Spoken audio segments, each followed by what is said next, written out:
All right, guys. So yesterday was Sunday, right? Which means that we have to react to some of the ridiculous takes from Brian Stelter's failing show on CNN, okay?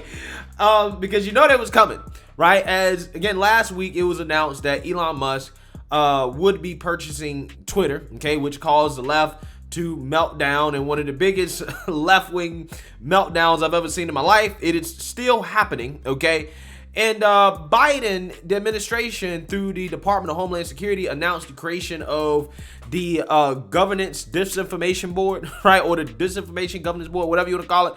All I know is that it sounds like the Ministry of Truth, right? So those are probably the biggest two news stories of the week.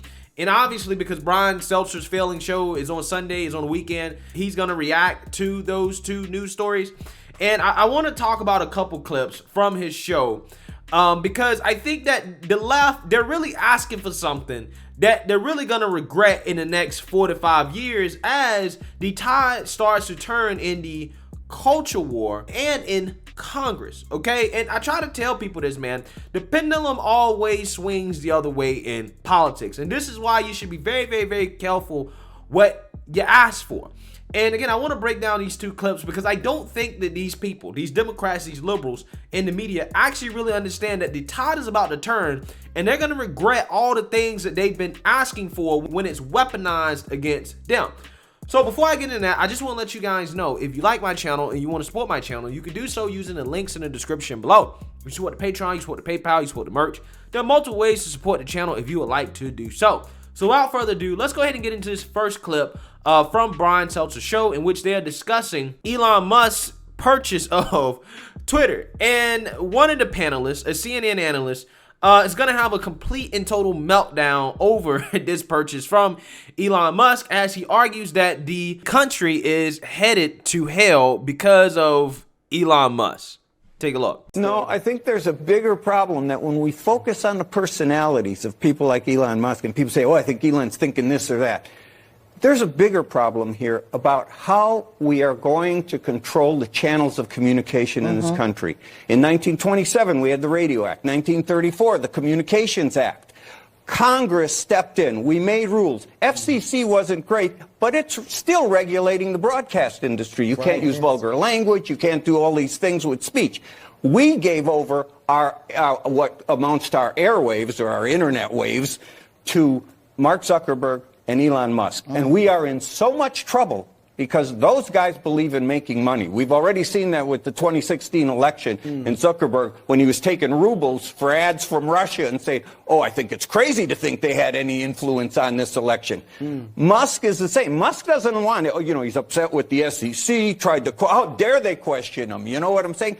This is dangerous. We can't think anymore in this country. We don't have people, no, I'm serious, we don't have people in Congress who can make regulations that can make it work. I think we can look to the Western countries in Europe for how they are trying to limit it. But you need controls on this. You need regulation. You cannot let these guys control discourse in this country, or we are headed to hell. We are there. Trump opened the gates of hell, and now they're chasing us down. Wait, we gotta get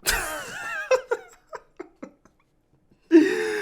Guys, this man says that we can't think anymore, right? Which is exactly what he's advocating for. He's advocating for people not to be able to think, okay? That's why he wants to limit free speech, okay? And takes like this, guys, is what you get when you drink too much of the bong water, right? You know, the bong water, the water that's used to smoke, right, out of a bong. Yeah, when you drink that water, right, that's contaminated with all types of bacteria, your brain melts, right? And that is what happened with that guy in that tank. His brain is melting, okay? Because what he said makes absolutely no sense outside of the fact that he simply doesn't like the fact that Elon Musk is going to allow opinions that he doesn't like, okay? And he advocates for us to be like Western Europe, right? In which, you know, over there, they regulate free speech a lot more heavily. And it's like, bro, we fought a whole war, right, to not be like Europe. Again, I try to tell you guys when it comes to the leftists, they want us to be like Europe in all ways, right? They want the socialism. They want the limits on our freedoms. They want all the stuff that's associated with Europe, okay? That's what they want. right? But again, we fought a whole war not to be like Europe. You know, it's funny because this guy, he brings up the whole, Mark Zuckerberg in election interference, in which he accuses Mark Zuckerberg of interfering with the election because allegedly he allowed Russia to purchase ads on Facebook that were used to campaign against Hillary. Right? Because that's a part of the whole Russian conspiracy, okay? That Russia, aka Putin, went and bought Facebook ads to influence the outcome of the election. Again, I find it fascinating how he has such a big issue with that, but he conveniently leaves out the fact that Mark Zuckerberg in the 2020 election spent $350 million to improve the capabilities of local election officers, right? In which allegedly most of that money, or disproportionate amount of that money, actually went to Democrat run districts in swing states like Florida, right? And some of these funds were used to help some of these local election officers update their processes and procedures, right? And also adapt to the pandemic and help them facilitate things like mail-in voting, which has led to a lot of Republicans accusing Mark Zuckerberg of trying to interfere in the 2020 election, trying to swing the outcome in the favor of Democrats, particularly when it comes to local elections. So I want y'all to understand Mark Zuckerberg's alleged influence in the 2016 election. Oh, that's totally out of bounds, right? The guy has too much power. But when it comes to his alleged influence in the 2020 election, that's crickets. Not even worth mentioning. Nothing to see here, right? And again, it's fascinating because he accuses Elon Musk of being like Mark Zuckerberg when I'm like, no, Elon Musk is not like Mark Zuckerberg because Elon Musk is not trying to influence the outcome of anything. What he's actually trying to do is just create a neutral environment, right? He's trying to stop these platforms from influencing the outcomes of the election in a way in which the platform itself is overtly partisan and conducting itself as a political actor. Like, for example, censoring the Hunter Biden story, which Twitter did because it wasn't favorable to the Democrats, right? That's what he's actually trying to do. He's trying to do the exact opposite of what Mark Zuckerberg was trying to do, right? But again, he's lucky that Elon Musk is not like somebody like Mark Zuckerberg, because if Elon Musk was such a right-wing tyrant, the way they're trying to make him out to be, because they believe that neutrality is right-wing. If Elon Musk was actually a right-wing authoritarian, he would actually just swing the pendulum back the other way, right? Like actually swing the pendulum back the other way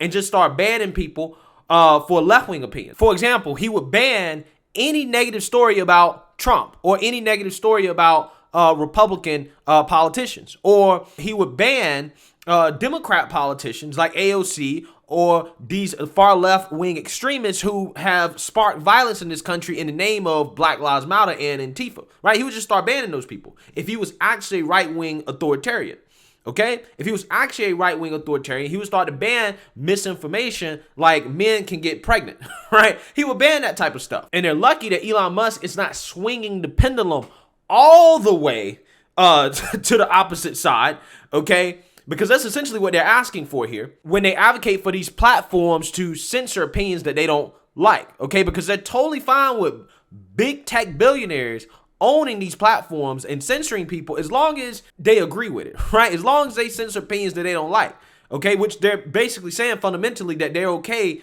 with these platforms doing this. However, if somebody they don't like takes over the platform, all of a sudden now, these platforms need to be regulated. Oh man, this is out of control. The floodgates of hell have opened up because of this, okay? But again, the reality is that Elon Musk is actually not giving them a taste of their own medicine. If Elon Musk actually gave them a taste of their own medicine, yeah, they would actually really be outraged. I mean, they're outraged enough now just because he's allowing neutrality. Imagine how they would act if Elon Musk acted in a way that they have spent years advocating for, in which they said it's okay for these platforms to have political bias. So that being said, I want to move on to this next clip from Brian Stelter's failing show, in which he discusses Biden's so-called ministry of truth and how he thinks that it is just common sense and he doesn't understand what all the uproar and outrage is about. Take a look. Here in the U.S., there's been an uproar in recent days about the Department of Homeland Security setting up what they call a disinformation governance board. This has been mostly a Fox World story. It could come up earlier today on CNN State of the Union, but I don't think people know what it is and what it isn't. And there's just been a lot of right-wing uproar without knowing what it is. So are you aware of this at all? What is this all about? Aware of it, and I think the first thing is that it's a board, exactly as we say. It is meant to bring together people to coordinate a lot of the efforts inside of DHS. That means law enforcement, that means emergency services like FEMA. They've all been doing counter-disinformation efforts for a while to give us accurate information about human rights abuses, but also about disasters and where people can get assistance. So coordinating that activity, making it speak with one voice, and being a stronger advocate to tech companies and engaging the public and academia, that's really what they're after. But hold on, that sounds like common sense. But when I Google this, all I see is like Joe Biden's Ministry of Truth, and they're going to steal, there's this incredible backlash to something that sounds like basic government bureaucracy. It is basic government bureaucracy. And around the world, what we're asking for governments to do is to step up more and to play a bigger role in advocating for people. The big litmus test is civil society included? Is the media included? And so far, everything we've heard about the board, which is new and just started, shows us that that is the intention, is to be fully transparent and to demand more from our government in terms of how they protect us from disinformation and enable us to have information that protects our country and advances our ability to survive in a major incident. Incredible, right? A government that is going to be 100% transparent, right? The U.S. government, 100% transparent. Yeah, right.